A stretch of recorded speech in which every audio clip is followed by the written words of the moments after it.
বাংলাদেশ ক্রিকেটে অনেক আক্ষেপের পাশে আরেকটা আক্ষেপের নাম যুক্ত হয়েছে, মোহাম্মদ সাইফুদ্দিন। একজন পেস বোলিং অলরাউন্ডার হিসেবে বাংলাদেশ ক্রিকেট দলে নাম লেখালেও সময়ের সাথে সাথে সাইফুদ্দিন যেন হয়ে গেছে মরীচিকা। নিজের পারফরমেন্সের পাশাপাশি হারিয়েছেন মিডিয়া কভারেজও।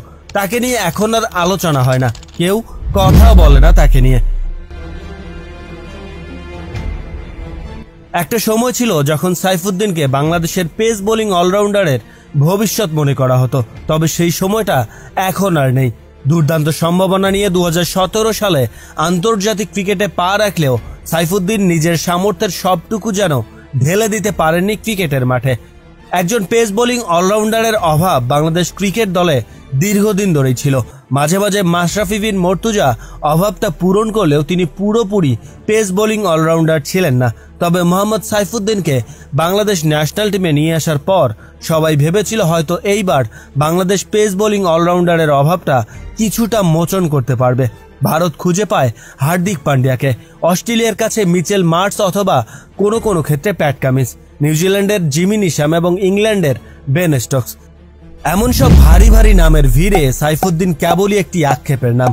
একসময় বাংলাদেশের দরকার ছিল একজন ইয়র্কার স্পেশালিস্ট বোলার, সেই সাথে ব্যাট হাতে হার্ড হিটিং করার ক্ষমতা সম্পন্ন একজন ব্যাটার। এই দুই ক্ষেত্রেই সাইফুদ্দিন ছিল সবচেয়ে এগিয়ে। তার ইয়র্কার ডেলিভারি এবং লোয়ার অর্ডারে হাই স্ট্রাইক রেটে ব্যাট করার জন্যই তাকে ন্যাশনাল টিমে জায়গা দেওয়া হয়েছিল।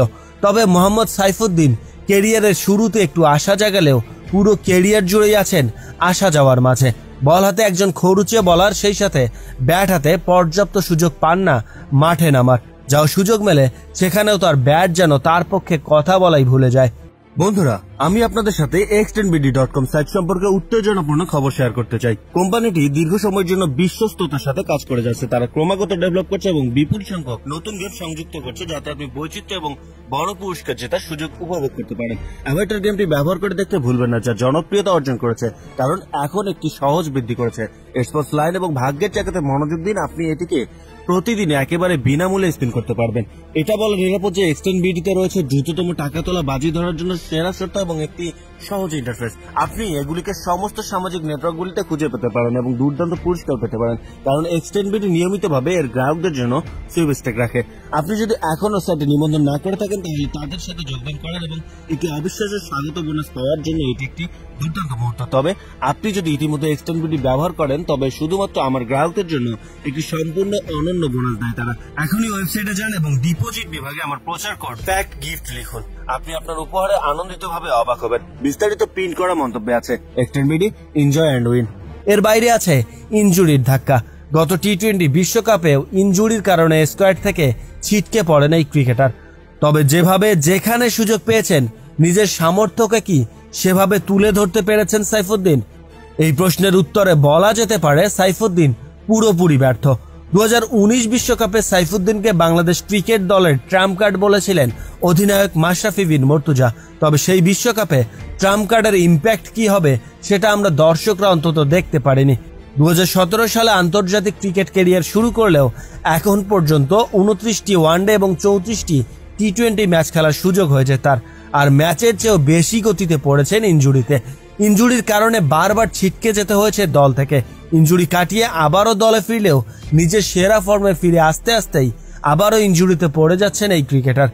সর্বশেষ আন্তর্জাতিক টি-20 ম্যাচ খেলেছেন সেই 2022 অক্টোবরে পাকিস্তানের বিপক্ষে। সেখানে মাত্র 3 ওভার 5 বল করে 53 রান দিয়েও ছিলেন উইকেট শূন্য। ওয়ানডে খেলেছিলেন তারও এক বছর আগে 2021 জুলাইয়ে জিম্বাবুয়ের বিপক্ষে। সেই ম্যাচেও মাত্র 8 ওভার বল করে 87 রান দিয়ে উইকেট নিয়েছিলেন 3টি। তাহলে বুঝতেই পারছেন সাইফুদ্দিনের লাস্ট 2 ম্যাচের পারফরমেন্স দেখলে অন্তত এটা স্পষ্ট, হয়তো জাতীয় দলে আর দেখা যাবে না এই ক্রিকেটারকে।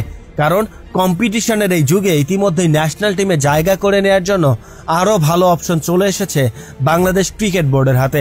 ব্যাট হাতে মেহেদী হাসান মিরাজ যেমন ভালো করছে, তেমনি তাসকিন আহমেদও ব্যাট হাতে লোয়ার অর্ডারে ঝড়ের আভাস দিচ্ছেন। তাই সাইফুদ্দিন ন্যাশনাল টিম থেকে হারিয়ে যাচ্ছে, এটা বলা কি মোটেও ভুল কিছু? ফ্রেন্ডস, আপনার কি মনে হয় সাইফুদ্দিন কি ন্যাশনাল টিমে ফিরে আসতে পারেন, নাকি এভাবেই অকালে হারিয়ে যাবেন তিনিও? কমেন্টস করুন আপনার মতামত।